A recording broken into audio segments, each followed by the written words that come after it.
Lógicamente a un humano no se le puede sacrificar por dislocación cervical, como las ratitas, ¿vale? Pero hay maneras de ver en laboratorio o con espirometría cómo se mejoran, cuáles adaptaciones de la musculatura respiratoria al entrenamiento. Se puede ver con la máxima ventilación voluntaria que hemos visto, se puede ver con la máxima capacidad ventilatoria sostenida. ¿Esto qué es? Bueno, voy a ver cuánto soy capaz de mantener una ventilación de 100 litros por minuto hasta que no sea capaz de mantenerla.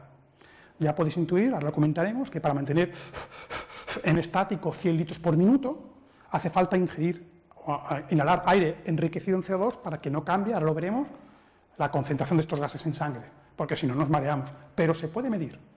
Por supuesto, si hago un ejercicio máximo, ¿cuánto es la ventilación máxima? Y por supuesto aumenta cuando más entrenados estamos.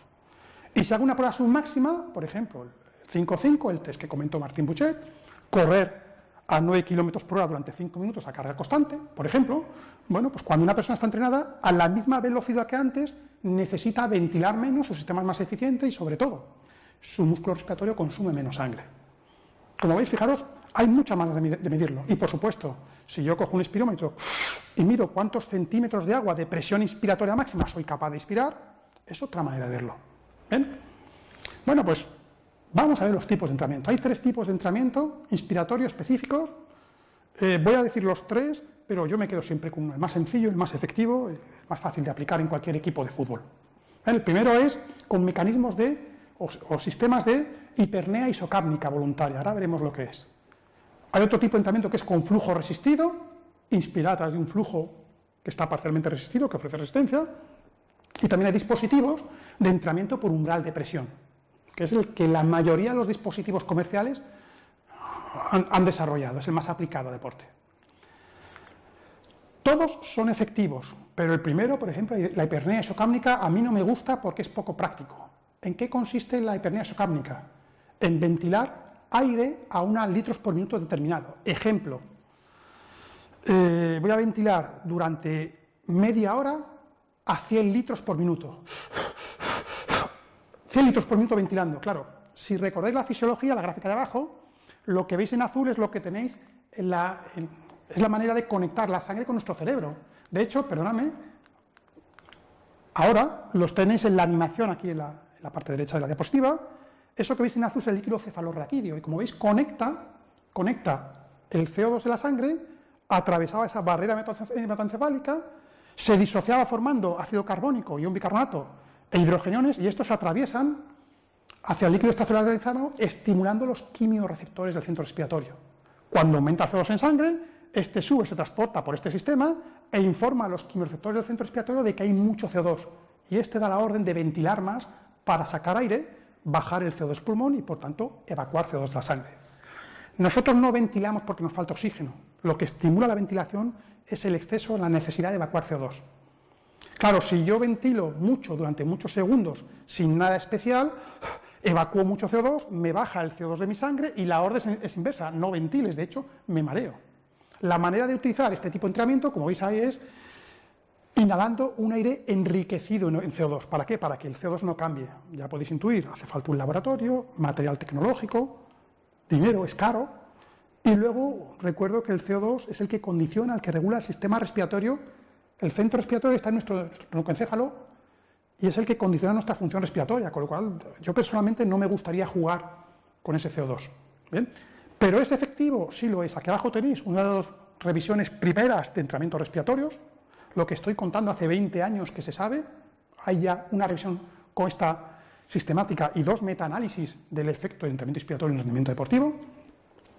Pero son muy simples. Fijaos, hay un estudio, comparo un estudio que entrenaba, que no entrenaba, y veía los efectos. ¿Cuál es el típico patrón de entrenamiento inspiratorio? Pues normalmente era de 20 a 30 minutos inspirando forzadamente, respirando forzadamente a una tasa ventilatoria, suele ser de 3 a 5 días en semana, y normalmente la carga se fija en porcentajes de esa máxima ventilación voluntaria, en torno al 70, 90%, depende del estudio.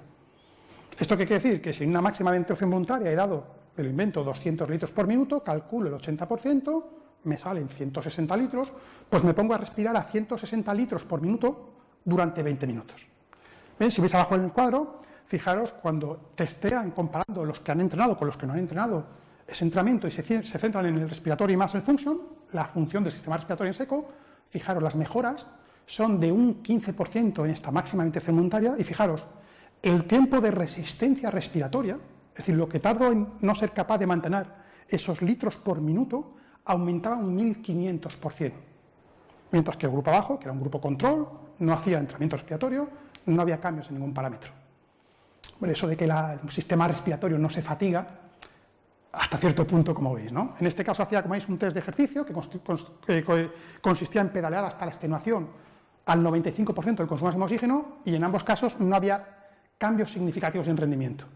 Pero normalmente mejoran, de hecho, mejoran la capacidad ventilatoria, como veis ahí, la máxima ventilación voluntaria, la capacidad de resistencia de fatiga del sistema respiratorio, recuerden, un 1500% este estudio de ejemplo, ¿vale? Y a veces mejoran la capacidad forzada, medida, la capacidad vital, la force vital capacity, medida en esa espirometría en una sola maniobra en seco, de forma forzada. ¿Bien? Pero como veis, este quizás no sea el mejor, no es muy práctico, es efectivo, pero no es práctico. El siguiente tipo de entrenamiento que hay es flujo resistido, que consiste en muy sencillo, simplemente inspirar a través de un dispositivo comercial de cualquier tipo, que lo que hacen es reducir mucho el flujo para que cueste inspirar. De hecho, si ahora en casa, mientras ves mi clase, cierras tu mano y haces una inspiración máxima forzada de unos 4 o 5 segundos, forzando mucho la expiración, vas a notar cosas curiosas. La primera, vas a notar calor metabólico en el diafragma. Una sola repetición, 4 segundos máxima intensidad, y notas calor. Ya te hace una idea de lo desacondicionado que está tu diafragma en cuanto a trabajo de fuerza. Ya te haces una idea, ¿no? Bueno, pues, fijaos, ¿cuál es el patrón típico, como veis ahí? Pues normalmente respirando de 30 a 60 minutos al día, durante pocas semanas, varias veces a la semana, y normalmente la carga se fija en función o porcentaje de la presión inspiratoria. Igual que yo cuando levanto carga en trabajo de fuerza, trabajo en porcentajes de la repetición máxima, pues aquí trabajo en porcentajes de la presión inspiratoria máxima. ¿Esto qué es? Yo mido mi presión inspiratoria en centímetros de agua y pongo una restricción de flujo, cierro el tubo o el dispositivo hasta que, haciéndolo al máximo, solo consiga pues el 60% o parecido de centímetros de agua que conseguía sin esa obstrucción. A mí, porque es muy efectivo este sistema también, pero me convence menos simplemente porque el dispositivo es fijo. Y al ser fijo, es efectivo, como veis ahí, es efectivo, pero tiene un problema. Volvemos a la gráfica de antes. Es que no controlas la velocidad. Una persona a través de un tubo fijo puede respirar más o menos rápido, y debido a este régimen turbulento, como aumenta o baja la resistencia, tampoco controla muy bien la carga. Pero es efectivo, insisto, ¿vale?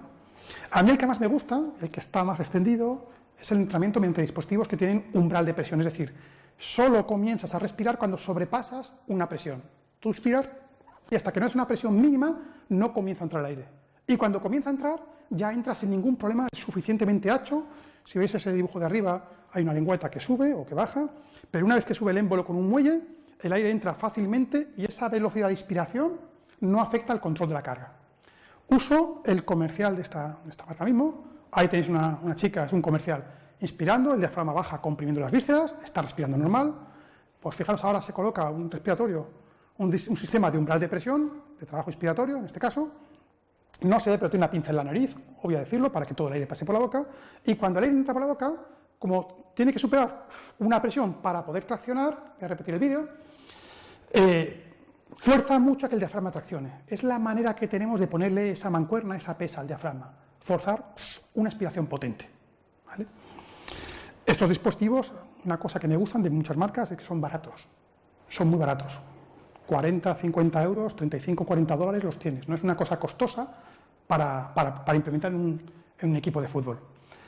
¿Y cuál es el patrón típico? Bueno, pues el patrón típico es de 20 a 30 inspiraciones profundas, forzadas y explosivas al máximo, 30 por la mañana, 30 por la noche. Separas 12, 14 horas entre ellos y el músculo se ha recuperado bien del trabajo. Suele ser 2 veces al día, 5 a 7 días en semana, puede ser 7 días, pero normal son 5 o 6 días, ¿vale? Y normalmente la carga se fija al 50% de la presión inspiratoria. Es una combinación que ahora comentaremos bastante buena. Y normalmente estos sistemas tienen una lengüeta para que cuando tú soplas o expiras, el aire se levanta la lengüeta y el aire salga sin problemas y no ofrezca resistencia a la expiración, porque si no harías una maniobra de valsalva y subiría la tensión arterial. Pero cuando expiras, la lengüeta se cierra y el aire solo entra por el dispositivo en el cual tú ajustas la carga. Bueno, como veis ahí, también los hay comerciales de otro tipo, este es otro diferente, como veis ahí en la gráfica de la izquierda, e incluso los hay, como veis en la gráfica en la imagen de la derecha, electrónicos, que además miden la velocidad de paso, e interpolando velocidad de flujo con fuerza, pues te calcula la presión inspiratoria sin necesidad de tener un medidor de presión inspiratoria. Entonces, bueno, son dispositivos bastante curiosos, que provocan el anterior y este tipo de entrenamiento. Mejoran, como veis ahí, la máxima ventilación voluntaria, mejoran el tiempo de resistencia a un porcentaje determinado de esa máxima ventilación voluntaria, mejora la capacidad vital forzada medida en espirometría, mejora la presión inspiratoria, la presión y por tanto los litros de aire que meto por segundo en mis pulmones, y mejora y mucho la resistencia a la fatiga de la musculatura inspiratoria, que es un gran hándicap en un partido de fútbol especialmente. Bueno, como todo, se nota los últimos 30 minutos, si hay prórroga más todavía, ahí se nota mucho más. Bueno, ¿por qué ese 50%? Porque hay estudios en que han medido diferentes, la primera gráfica veis la presión inspiratoria, han comparado, como veis ahí, pues con mucha presión de flujo y por tanto mucha restricción y a poca velocidad, han comparado con muy poca resistencia de flujo, poca presión y por tanto mucha velocidad, 50-50, 50%, mitad de resistencia para que provoque una presión, pero a la mitad de velocidad, y por supuesto comparan con un grupo control que no entrenan. Y fijaros, los estudios, ya en la tercera semana se ven muchas ventajas, y si te vas a la sexta semana o a la novena semana, muchas más. A partir de ahí ya la cosa se estanca, a partir de la sexta o novena semana, depende del estudio, ya no hace falta hacerlo todos los días. Con hacerlo 3 días a la semana, 4 días no más, una vez al día, no 2 veces, ya mantienes. Pero ahí sí es cierto que no hay mucho más estudios que eso, no hay pocos estudios. Pero fijaros, en este caso, si habláis de presión inspiratoria, evidentemente lo que más mejora es la columna de izquierda, es evidentemente restringiendo mucho el flujo. Si os fijáis la segunda gráfica ahí arriba, lo que están viendo ahora es la ventilación en litros por minuto. Y ahí fijaros, como veis, el más rentable sin duda es al 50%. Es verdad, no genera tanta presión en una sola respiración, pero en litros por segundo genera mucho más. Si os fijáis en la gráfica de la derecha a la izquierda, está la resistencia al trabajo respiratorio, es decir, el trabajo respiratorio que yo soy capaz de generar. Y como veis, otra vez vuelve a ser muy efectiva esa combinación del 50-50. Y la última gráfica es la resistencia de fuerza que genera en presión en una sola respiración. En este caso, si generas mucha resistencia de flujo, primer tipo de entrenamiento, primera combinación, perdón, generas más. Pero es que en fútbol a nosotros nos interesa dos cosas: ventilar mucho y trabajar mucho el sistema respiratorio, con lo cual, bueno, si nos interesan estas dos cosas que estoy marcando en la gráfica, bueno, pues mejor, ¿no? Por eso el 50% es la combinación que habitualmente se utiliza. ¿Bien? Siguiendo nuestro índice, ¿qué ocurre cuando hacemos un entrenamiento inspiratorio? Bueno, tenéis ahí un estudio que se hacía ventilando sujetos control en tasa normal, y veis en blanco el consumo de oxígeno total que se registraba con un analizador de gases, y tenéis en rayado en la parte baja ese oxígeno que iba a consumir a las piernas, y fijaros, a la izquierda tenéis unload, tenéis gente respirando con un respirador artificial que ayuda, que facilita la respiración. Evidentemente gasta un poquito menos oxígeno, y sobre todo lo que ahorras es coste de oxígeno total, incluido el sistema respiratorio. ¿Por qué? Porque como te están ayudando, evidentemente, pues puedes mandar más oxígeno a las piernas, en la zona rayada. Pero fijaros qué ocurre cuando nosotros pegamos carga inspiratoria, cuando nosotros estamos respirando a través de uno de estos dispositivos. Aumenta un poquito el consumo total de oxígeno, más reclutamiento de fibras, en este caso de musculatura inspiratoria y abdominal, expiratoria. Pero fijaros, aumenta mucho el consumo de oxígeno en blanco que va a todo el cuerpo, incluida la musculatura respiratoria, y como aumenta mucho, ¿eso qué hace? Disminuye el de las piernas. Dicho de otro modo, cuando trabajan estos y están buscando mucho oxígeno, como antes hemos dicho, pues bueno, pues no toca más que redireccionar hacia eso. Otro mensaje interesante que podéis ver ahí, hombre, no hacerlo durante el entrenamiento global. No se trata de ir corriendo con el tubo puesto y respirando. Puedes hacerlo, vas a mejorar, pero al final vas a trabajar más trabajo respiratorio, vas a secuestrar sangre hacia la musculatura respiratoria y por tanto se la vas a quitar a la musculatura esquelética. Irás corriendo a máximo consumo de oxígeno, pero no tan rápido porque no hay tanta sangre en las piernas. ¿Bien? Segundo mensaje claro, bueno, pues como además trabajar fuerza causa fatiga, bueno, pues es bueno hacerlo primero en seco, cuando hay disponibilidad de sangre absoluta, y por supuesto, hombre, después del entrenamiento global. A nadie se le ocurre, antes de salir al campo, estar haciendo una sesión de fuerza máxima por ejemplo, en un multipower, hacer fuerza máxima durante varios tiempo para luego salir al campo.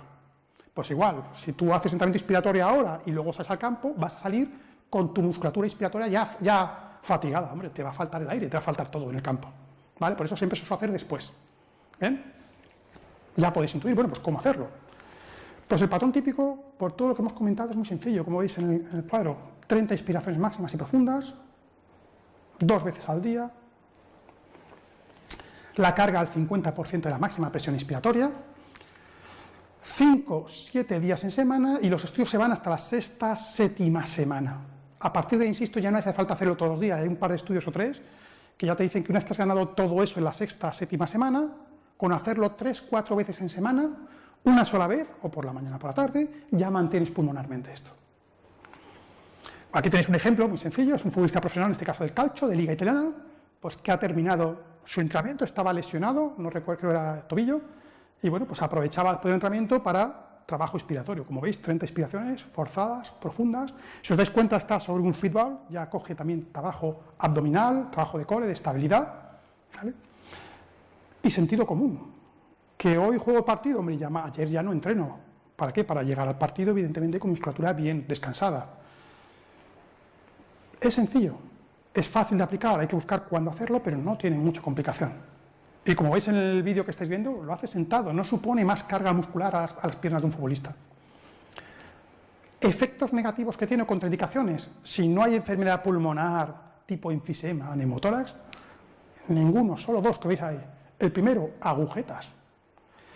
Y hay que avisarle al futbolista porque son raras. No todo el mundo le ocurre, pero al que le ocurre la agujeta es una sensación muy rara porque el diafragma se mueve dentro del abdomen al respirar.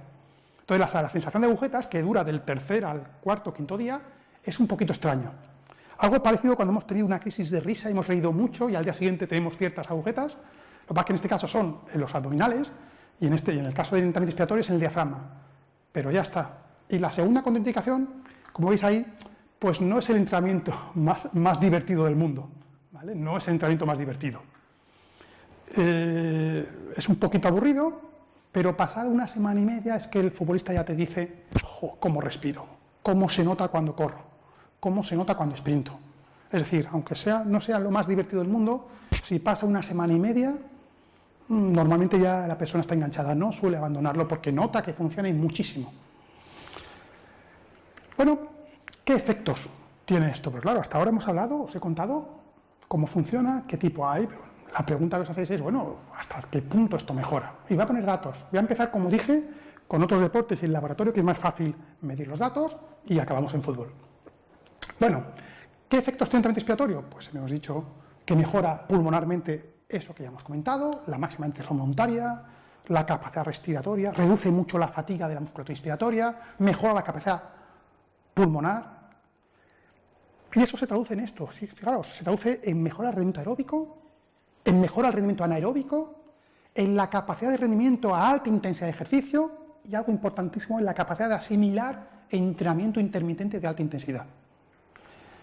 Y no es una mejora de rendimiento en campo real, pero disminuye mucho la sensación de falta de aire. Es que aunque no mejora este cuadro verde, ya merece la pena, porque si una persona, un futbolista, nota que respira mejor, ya es un buen efecto. Pero insisto, ese cuadro verde voy a desarrollarlo ahora y veréis cómo mejora bastante el rendimiento. ¿Qué nos dicen los estudios de entrenamiento inspiratorio? Bueno, pues normalmente miden rendimiento de 2 maneras, a intensidad moderada o a alta intensidad. Normalmente cuando hacen a intensidad moderada, su máxima, suelen hacer tiempos de extenuación en una contrarreloj de cualquier tipo de ejercicio, normalmente por debajo del segundo umbral, el umbral anaeróbico, para evitar la acidosis. Y normalmente mejora mucho el rendimiento, como veis ahí, sobre todo porque a esa carga submáxima, como os decía antes, hay menos tasa ventilatoria, es más eficiente el sistema respiratorio y gasta menos oxígeno y menos sangre en mantener la ventilación. Cuando hablamos de entrenamiento de alta intensidad, ejercicio de alta intensidad, también fijan la contrarreloj, fijan el tiempo o la distancia. ¿Cuánto tardo en correr una distancia? A ver si reduzco el tiempo que tardo en recorrerla. O 2, fijo el tiempo y a ver qué trabajo genero. Ejemplo, durante 30 minutos, ¿cuántos vatios soy capaz de generar, por ejemplo, en un cicloergómetro? Pues mejora bastante el rendimiento y mejoran sobre todo porque mejora el consumo máximo de oxígeno, simplemente porque consume más a máxima intensidad sus músculos, no es que es una maravilla, pero sobre todo porque ventila más y porque baja mucho la fatiga de la musculatura respiratoria. Y vamos a ir viendo esto. Vamos a poner ejemplo primero de intensidad moderada, LAR submáxima. Ejemplo, un estudio sencillito de flujo resistido, el patrón típico de 3 días a la semana, flujo resistido, 10 semanas de entrenamiento, y cogía estudiantes de educación física, no muy entrenados. Tenéis arriba un grupo de entrenamiento respiratorio, en medio un grupo placebo, se les daba un dispositivo de flujo, pero no se les restringía nada, se les daba diciendo que iban a mejorar mucho, y abajo el grupo control, que entrenaban lo mismo físico en campo que el resto de los grupos, pero no hacían entrenamiento inspiratorio. Y como veis, hicieron un tiempo de estimación, cuánto aguanta hasta que no soy capaz de mantener una potencia equivalente al 75% de mi consumo de oxígeno. Eso sería posiblemente en campo un 80% de la frecuencia máxima teórica, más o menos. Bueno, pues fijaros que solo mejoró el grupo de arriba, entrenamiento inspiratorio, y mejoró casi 1500 segundos. Traducido en minutos, el grupo inspiratorio, fijaros, mejoró 25 minutos. 25 minutos solo con trabajo respiratorio, a esa intensidad. Vamos a poner un ejemplo ahora de entrenamiento a alta intensidad, es decir, en lo que necesito ventilar mucho, voy a fatigar mucho mi sistema respiratorio y por tanto, si lo he entrenado, no hay fatiga y cómo influye, y voy a ventilar mucho más. Voy a poner varios ejemplos de ello, ¿vale? El primero es un estudio que hicieron, como veis ahí, en ciclistas amateur, con un dispositivo de umbral de presión, que a mí más me convence, el patrón típico, 2 veces al día, 30 expiraciones, al 50% de la presión expiratoria durante 5 semanitas. Hacían un test incremental, medían frecuencia cardíaca, medían tasa ventilatoria, prácticamente sin cambios, en un test incremental no se notaba. Pero el grupo inspiratorio, lo tenéis el respiratory muscle training, marcado ahí, hacían una contrarreloj corta, que al grupo inspiratorio le llevaba en torno a 13 minutos y medio, como veis ahí.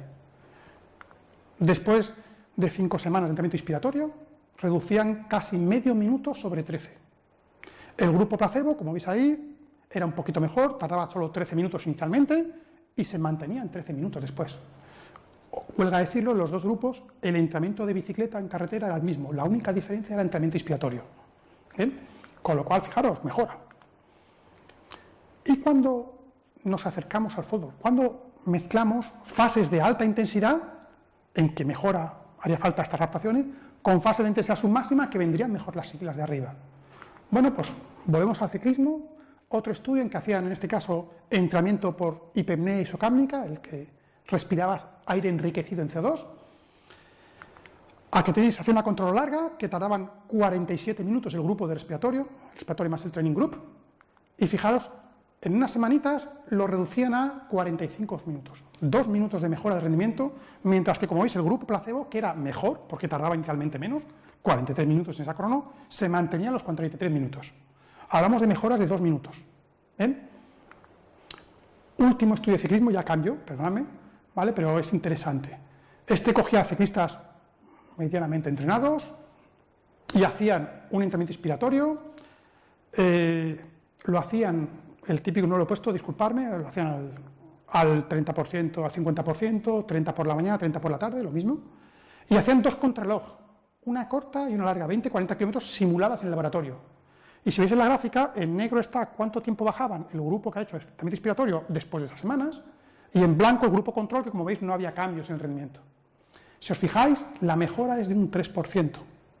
Por poner un ejemplo, una contrarreloj gráfica de la derecha, columna de la derecha, perdón, una contrarreloj larga en un Tour de Francia de 40 kilómetros, llanita, sin mucha curva, sin repechos, imaginar que fueran 50 minutos. Reducir un 3% significa reducir 1,5 minutos esa contrarreloj. Es mucho rendimiento, mucho rendimiento. Y un ciclista, teóricamente, hace muchas horas de ejercicio al día, con lo cual su sistema respiratorio tenía que estar muy entrenado. Pues como veis, la musculatura respiratoria admite más entrenamiento. ¿Qué tiene de interesante este estudio? Pues que antes, estos son datos los dos del grupo inspiratorio, antes y después, como veis ahí, antes de la contrarreloj le ponían y medían la presión inspiratoria y tenían 105 centímetros de presión inspiratoria máxima de agua, y a los 10, a los 30 minutos de contrarreloj, a máxima intensidad, le sacaban la analizador de gases, le cogían y volvían a hacerlo. Y fijaros, había perdido casi 10 centímetros de agua. Fijaros, 30 minutos ya había fatiga respiratoria. Mirad los datos después de esas semanas de entrenamiento inspiratorio. En seco, en reposo, 125, ya ha mejorado mucho la presión inspiratoria. Pero es que a los 30 minutos de la contrarreloj que, insisto, iba más rápido, no hay asterisco, no hay diferencia significativa, y se mantiene en 120. Imaginaos que de 125 ha bajado a 120, hubiera bajado y fuera significativa, no pasa nada. Con 120, incluso fatigado ahora, tiene mucho más prestaciones el sistema respiratorio que incluso antes de empezar en reposo, sin fatiga. Fijaros, es interesante. Bueno, mensaje, el entrenamiento respiratorio reduce mucho la fatiga respiratoria. Y si reduce la fatiga respiratoria, cuando un músculo no se fatiga, no se ve obligado a reclutar más fibras y por tanto no sube la demanda de sangre. Y si no sube la demanda de sangre, esa sangre que ya no necesita el sistema muscular respiratorio puede ser redirigida hacia las piernas.